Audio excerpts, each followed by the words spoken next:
بسم اللہ الرحمن الرحیم۔ Bermuda try angle, dragon try angle اور دجال میں کچھ حد تک مشترکہ خصوصیات پائی جاتی ہیں۔ دجال کے متعلق ہمیں صرف مذہب سے ہی پتہ چلتا ہے، اسی لیے ہم پہلے دونوں تکونوں کی مشترکہ چیزوں کا ذکر کریں گے اور پھر اس پر اسلامی نقطۂ ذکر بیان کریں گے۔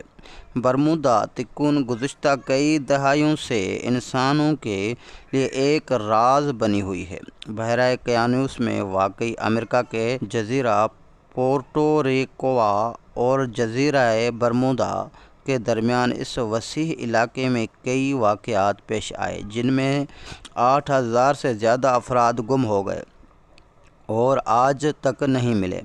1945 میں جب فلوریڈا سے اڑنے والے 5 جہاز کہیں غائب ہوئے تو تب یہ ٹرائی اینگل منظر عام پر لائی گئی۔ ان جہازوں کو بہت تلاش کیا گیا مگر کہیں سراغ نہ مل سکا۔ آخر جب ایسے بہت سے واقعات رونما ہوئے جن میں ہوائی جہاز اور کشتیاں فلوریڈا اور میامی کے سمندر سے گزرتے ہوئے کہیں غائب ہو جاتیں تو ان واقعات کا رخ برمودا ٹرائی اینگل کی طرف موڑا جانے لگا۔ نتیجہ یہ نکلا کہ ایک ایسی مصنوعی اور خود ساختہ تکون وجود میں لائی گئی جو انسان اور انسانیت کے لیے ایک راز رہ سکے اور جب وقت کی ضرورت ہو تو اس جگہ سے کچھ ظاہر کر کے لوگوں کے اذہان پر قابو پایا جا سکے اور یہ بتایا جا سکے کہ ہمارا نجات دہندہ دنیا کو بچانے والا اور یہودیوں اور عیسائیوں کا مالک یعنی دجال آ گیا ہے۔ شیطانی مثلث، جسے اژدہا مثلث، ڈریگن ٹرائی اینگل بھی کہتے ہیں، دراصل برمودا ٹرائی اینگل کی طرح کا ایک پراسرار مقام ہے جو بحر الکاہل میں جاپان اور فلپائن کے نزدیک واقع ہے۔ یہ جاپان کے ساحلی شہر یوکوہاما، ماریانا جزائر اور فلپائن کے جزیرہ گوام کے درمیان واقع ہے۔ اس سمندر کو جاپانی لوگ مانو اومی کہتے ہیں جس کی معنی شیطان کا سمندر ہے، اور برمودا تکون اور شیطانی سمندر پر تحقیق کرنے والوں میں ایک بڑا مشہور نام چارلس برٹلس کا ہے۔ وہ اپنی کتاب دی ڈریگن ٹرائی اینگل میں لکھتے ہیں 1952 تا 1954 جاپان نے اپنے 5 بڑے فوجی جہاز اس علاقے میں کھوئے۔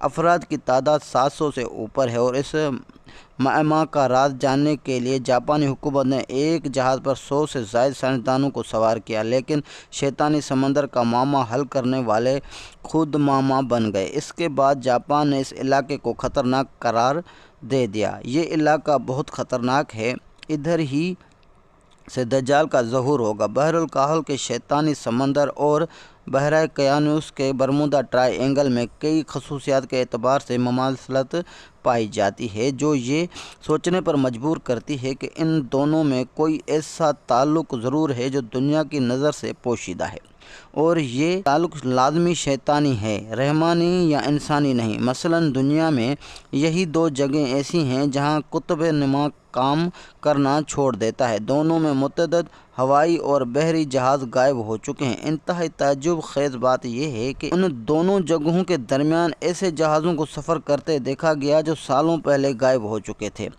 دونوں کے اندر ایسی مقناطیسی کشش یا برقی لہریں موجود ہیں جو بڑے بڑے جہازوں کو توڑ مروڑ کر نگل جاتی ہیں۔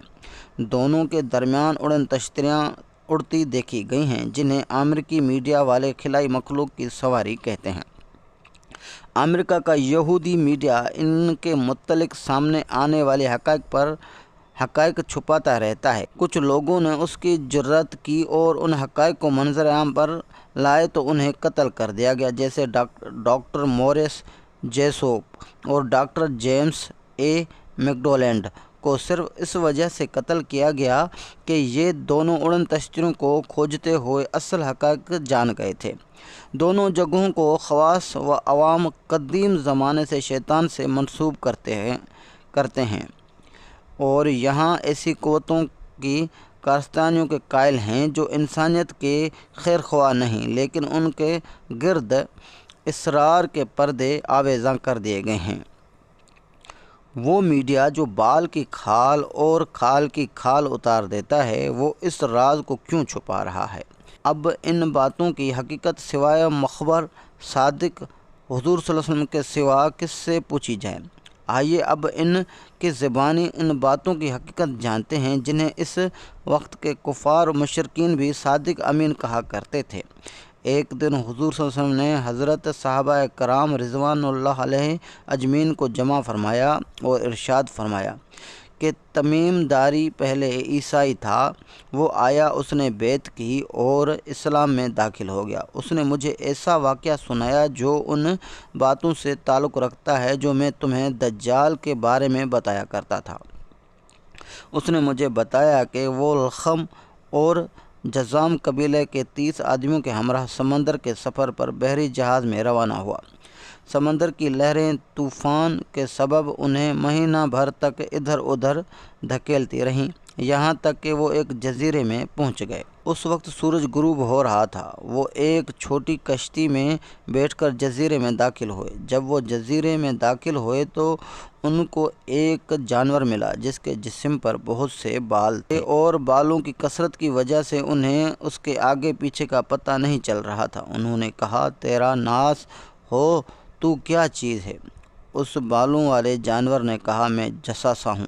انہوں نے پوچھا، یہ جساسا کیا چیز ہے؟ جواب ملا، اے لوگو، خانقاہ میں موجود اس آدمی کی طرف جاؤ، وہ تمہاری خبر سننے کا بڑا تجسس سے انتظار کر رہا ہے۔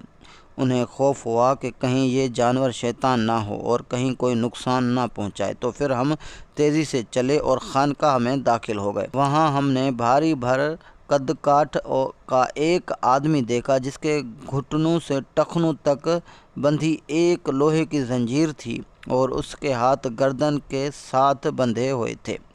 ہم نے پوچھا، تیرا ناس ہو، تو کیا چیز ہے؟ اس نے کہا، میرا پتہ تمہیں جلد پتہ چل جائے گا۔ یہ بتاؤ کہ تم کون ہو؟ ہم نے کہا، ہم عرب سے ہیں۔ اس نے کہا، مجھے بیسان کے نخلستان باغ کے بارے میں بتاؤ۔ ہم نے کہا، اس کے بارے میں کون سی بات پوچھنا چاہتے ہو؟ اس نے کہا، میں جاننا چاہتا ہوں کہ اس باغ کے درختوں پر پھل آتے ہیں یا نہیں۔ ہم نے کہا، ہاں، پھل آتے ہیں۔ اس نے کہا، مجھے تبریہ کی جھیل کے بارے میں بتاؤ۔ ہم نے کہا کہ اس کے بارے میں کون سی بات پوچھنا چاہتا ہے؟ اس نے کہا، کیا اس جھیل میں پانی موجود ہے؟ ہم نے کہا، ہاں، اس میں بہت پانی موجود ہے۔ وہ بولا، اس کا پانی بہت جلد ختم ہو جائے گا۔ پھر اس نے کہا، مجھے زغر کے چشمے کے بارے میں بتاؤ۔ ہم نے کہا کہ اس کے بارے میں کون سی بات پوچھنا چاہتا ہے؟ اس نے کہا، کیا اس میں پانی ہے اور کیا لوگ اس کو استعمال کرتے ہیں؟ ہم نے کہا، ہاں، اس میں بہت پانی ہے اور لوگ اس سے اپنے کھیتوں کو سیراب کرتے ہیں۔ اس نے پوچھا، مجھے محمد صلی اللہ علیہ وسلم کے بارے میں بتاؤ۔ ہم نے کہا کہ وہ مکہ سے نکل کر یثرب مدینہ آ گئے ہیں۔ اس نے پوچھا کہ کیا عربوں نے اس کے ساتھ جنگ کی؟ ہم نے کہا، ہاں۔ اس نے پوچھا کہ اس حضرت محمد صلی اللہ علیہ وسلم نے ان کے ساتھ کیا کیا؟ ہم نے کہا، وہ ارد گرد کے عربوں پر غالب آ چکے ہیں اور انہوں نے ان کی اطاعت قبول کر لی ہے۔ اس پر اس نے کہا، کیا واقعی ایسا ہو چکا ہے؟ ہم نے کہا، ہاں۔ پھر اس نے کہا ان کے لیے یہی بہتر ہے کہ وہ اس کی اطاعت قبول کر لیں۔ اب میں تمہیں اپنے بارے میں بتاتا ہوں۔ میں دجال ہوں، مجھے عنقریب خروج کی اجازت مل جائے گی۔ اس حدیث سے معلوم ہوا کہ دجال پیدا ہو چکا تھا اور اب وہ اپنی رہائی کا منتظر ہے۔ اس کی رہنے کی جگہ ایک بے آباد جزیرہ ہے۔ اس کے کارندے اس سے لمحہ بے لمحہ دنیا اور انسانوں سے آگاہ کرتے رہتے ہیں۔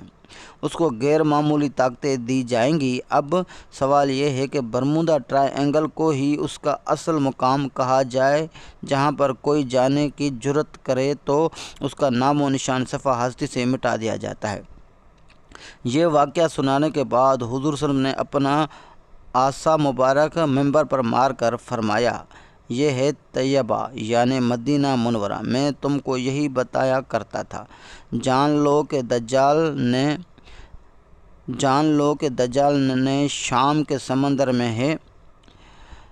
جان لو کہ دجال نہ شام کے سمندر میں ہے اور نہ ہی یمن کے سمندر میں ہے، نہیں وہ مشرق میں ہے۔ اور حضور اکرم صلی اللہ علیہ وسلم نے مشرق کی طرف ہاتھ سے اشارہ فرمایا۔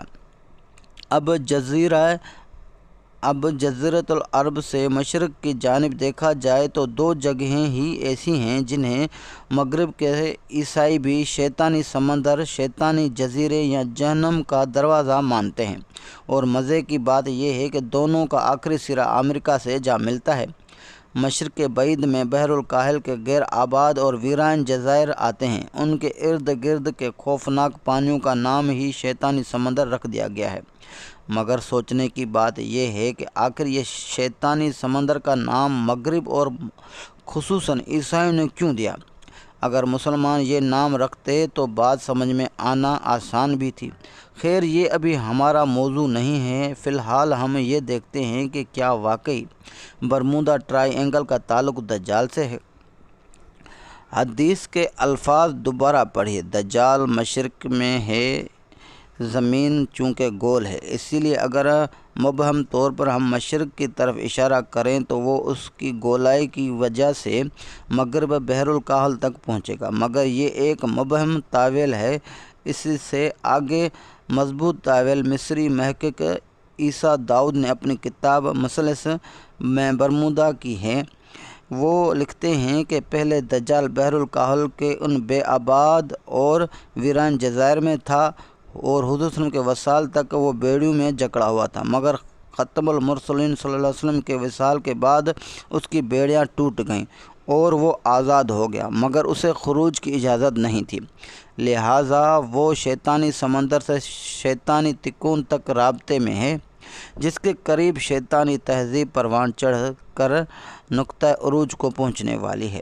دوستو ویسے تو قرب قیامت میں دجال کے منظر عام پر آنے پر کافی نشانیاں جو انشاءاللہ میں آپ کو وقتاً فوقتاً اگلی ویڈیو میں بتاتا رہوں گا، لیکن جہاں تک صحیح مسلم کی اس حدیث میں موجود دجال کے حضرت تمیم داری رضی اللہ تعالیٰ عنہ سے کیے جانے والے 3 اہم بنیادی سوالات کا تعلق ہے، تو وہ سوالات دجال نے اسی لیے کیے تھے کیونکہ اس سے پتہ تھا جب یہ 3 نشانیاں بھی پوری ہو جائیں گی تو اسے دنیا کے سامنے آنے کی یعنی خروج کی مکمل اجازت مل جائے گی۔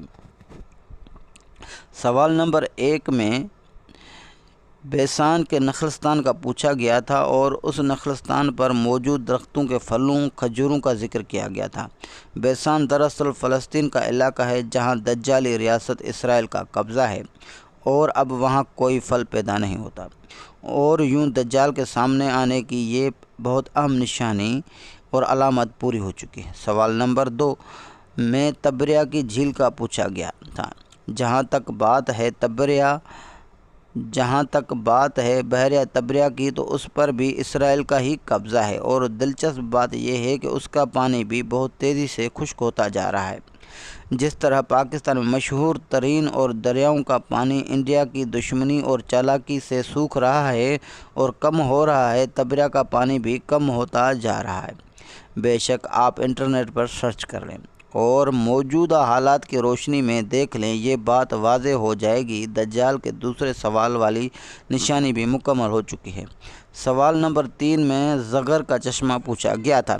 زغر حضرت لوط علیہ السلام کی صاحبزادی کا نام ہے۔ حضرت لوط علیہ السلام کی 2 صاحبزادیاں تھیں، ربا اور زغر۔